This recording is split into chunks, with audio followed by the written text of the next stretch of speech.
as Starbucks, KFC, Tesco, Nokia, Coca-Cola, etc. have adapted their products as per the demands of the region. So that's global for you. Youngsters and many of us here as well are probably fond of McDonald's. I don't know if there's a McDonald's in Durgapur. It was basically a United States-based hamburger fast food restaurant chain that became emblematic of globalization because it actually started moving to everywhere across the globe. But if you visit a McDonald's outlet or visit different outlets in different countries, you will find that the menu is localized as per the local tastes and preferences of the people. In New Zealand, McDonald's has what they call kiwi burgers. In Japan, they serve teriyaki McBurger. In India, we would probably have a tandoori burger or a non-beef option and so on. It is the same and it is true of various other chains as well. But it may not necessarily be the right way to go. I'm not saying that is the right way to go. In architecture too, principles of glocal are not heard of. I'm showing you some examples of glocalization of buildings. We see Disneyland in Hong Kong, a successful adaptation, successful quote unquote is what I would say, adaptation of Disneyland in Hong Kong. We are seeing a McDonald's at Disneyland Paris. We are seeing a Starbucks in China. We are seeing an Apple store in Japan. But then, like Renzo Piano also said, you can put down a bad book. You can avoid listening to bad music. You can choose not to eat that McDonald's teriyaki burger, but you cannot miss the ugly tower block opposite your house. So we as civil engineers, architects, designers have a very responsible role to play. The McDonald's kind of approach is a trifle dangerous in architecture. And it is precisely because of this approach that one sees the kind of kitsch that one sees around us. Houses in posh Delhi localities which mimic the Acropolis of Greece. One doesn't know why, one would have to choose Acropolis in Greece. Universities in Mysore or Chennai or Gurgaon that could actually be in any part of the world and would still look the same. Why do we do these things? While it is all right to believe in a global philosophy, like many do believe in a global religion, we say Baha'i is a global religion or, there are various global religions that one can talk of. One cannot wish away the climatic differences, contextual differences, lifestyle differences that one would have to take into consideration when designing a piece of architecture. It is ironical that it had to be Laurie Baker, who was not of Indian origin, who unleashed a new vocabulary for Kerala in consonance with the local context. Architecture is bound to situation, Stephen Hall said, and I feel like the site is a metaphysical link, a poetic link to what a building can be. Let us see some examples that have been made to cater to global aspirations while thinking and looking at local.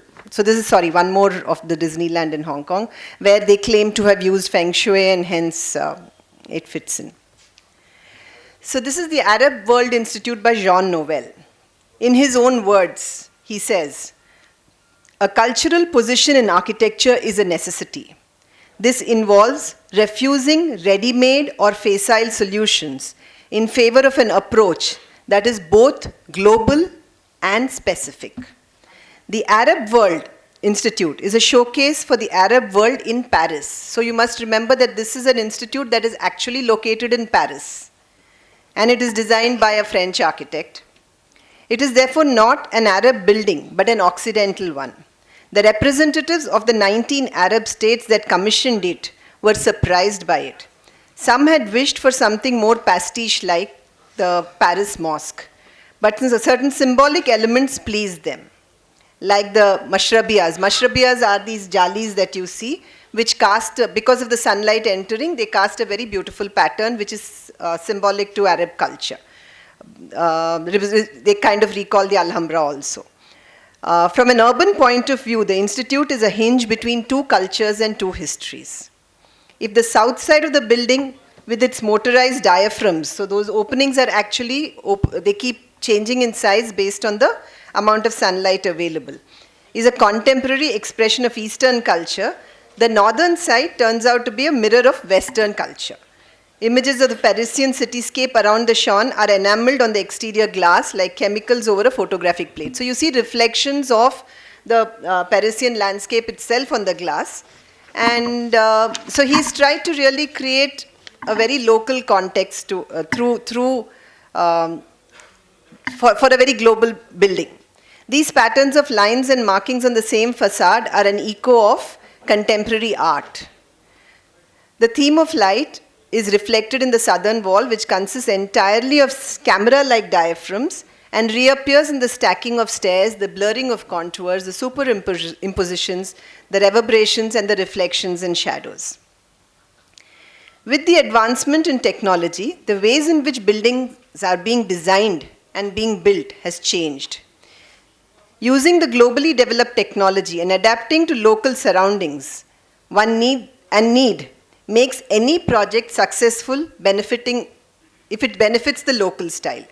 It ensures that the cultural richness is not overlooked in the design process. We lost Zaha Hadid this year. She said, I started out trying to create buildings that would sparkle like isolated jewels. So she initially started wanting those buildings to be individual, independent buildings with their own identity.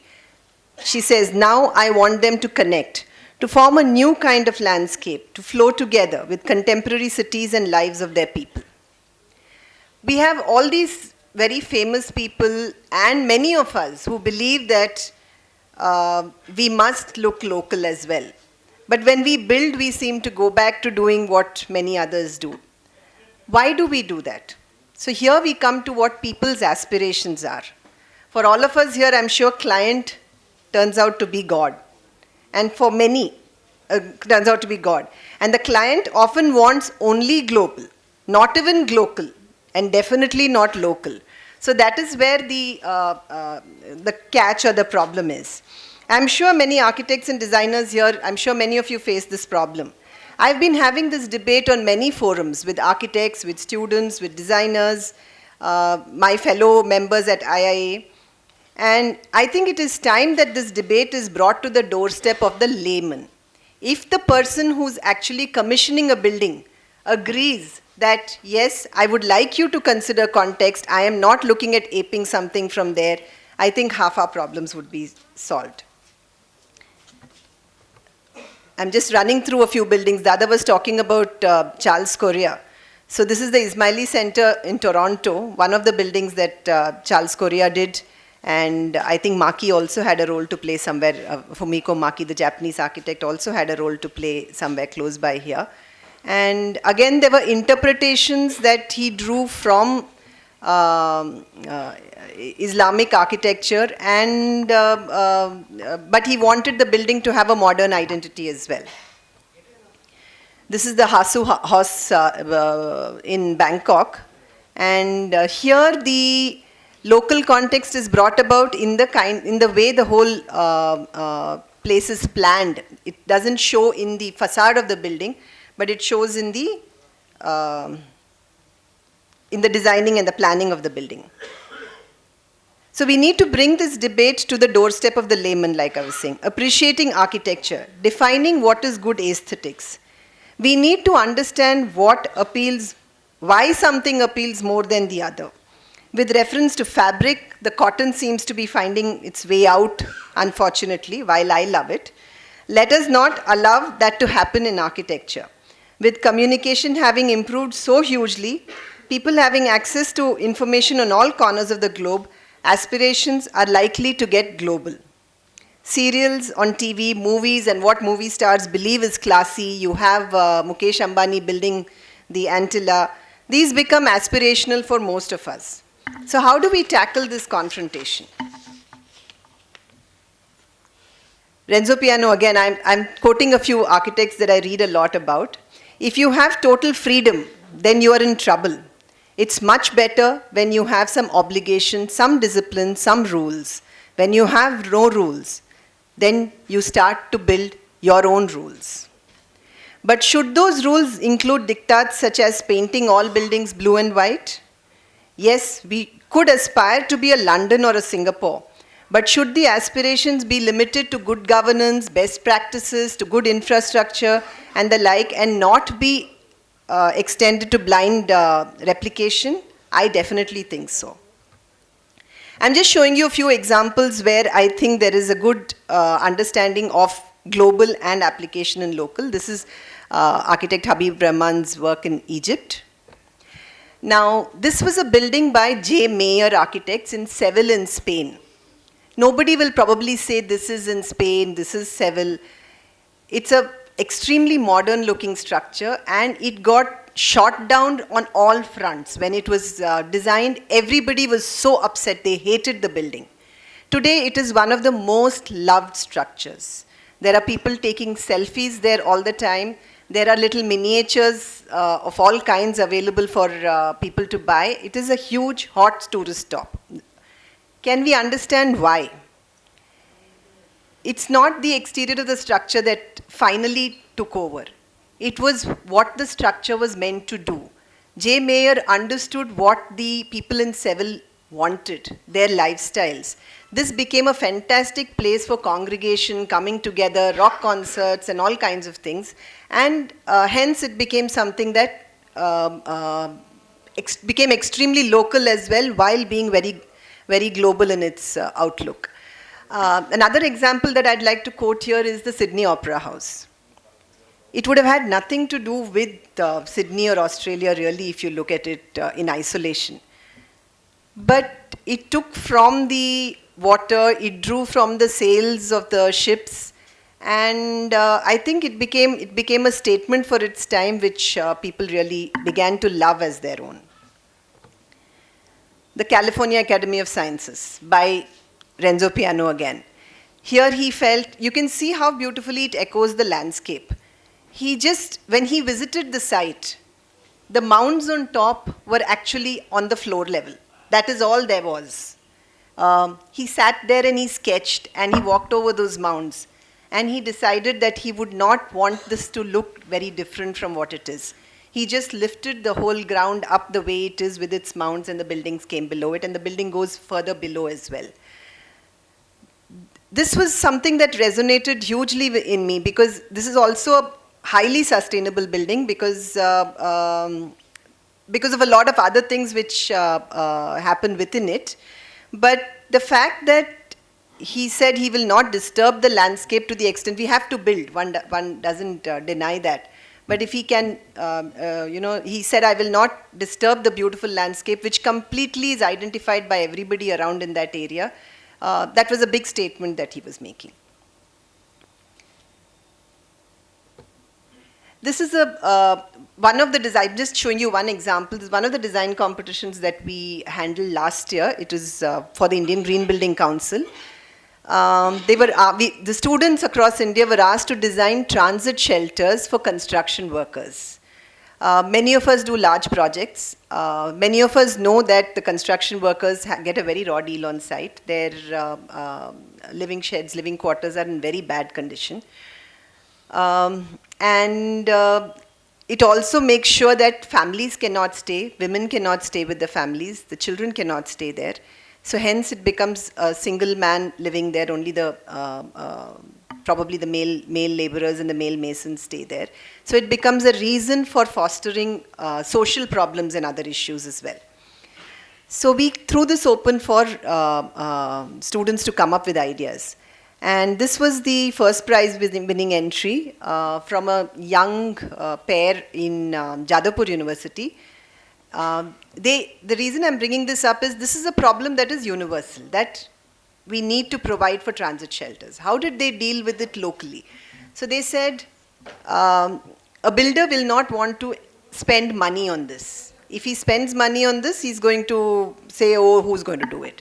So how do we ensure that at the minimum cost it happens? So he says, I don't know how practical it is, but they say that if we can reduce the daily wages by just 5 rupees for these workers, we'll be able to provide this kind of a settlement. And they've actually done a complete study on how that 5 rupees translates to a construction like this. They've used flex. Now, once this event of this year is over, this flex will be available. So they've tried reusing that. They've tried to create some community spaces so that common community spaces, fill out spaces which make it interesting for their lives there as well, a small mobile creche and so on. And this is only one of the sheets that I'm showing you. Our website has the entire presentation. So, and they looked at earth, air, tunnel intake, earthen pots dripping water to make the place cool, because they can't obviously have too many amenities. And so rainwater harvesting, they've talked about grey water to the extent that these students can. Okay. In order to change preferences, I believe we need to work intelligently at marketing ourselves. I've often said that if architects who are well placed, for instance, if a Hafiz contractor today was to sit up and say that I believe this is the best way to do design or to build, I'm sure all the builders will fall backwards to accept his way of thinking. So I think if some of our senior architects who are well placed brand a style or practice as the in thing, there would be many takers. Just like the green building movement, which is actually ingrained in our system and our ancient way of life, but we need a movement, or we need these words of sustainability and things like that to be talked of as different from our normal practice. As marketing tools, all our materials now have become so-called green and sustainable. Since we need a movement like that, if architects could begin a movement like that, the well-placed architects, and say, hey, this is good to do, it might become fashionable for the builder to build as well. Which is why a lot of these builders now are going after green rating systems and so on. So that could be one way in which we could market ourselves.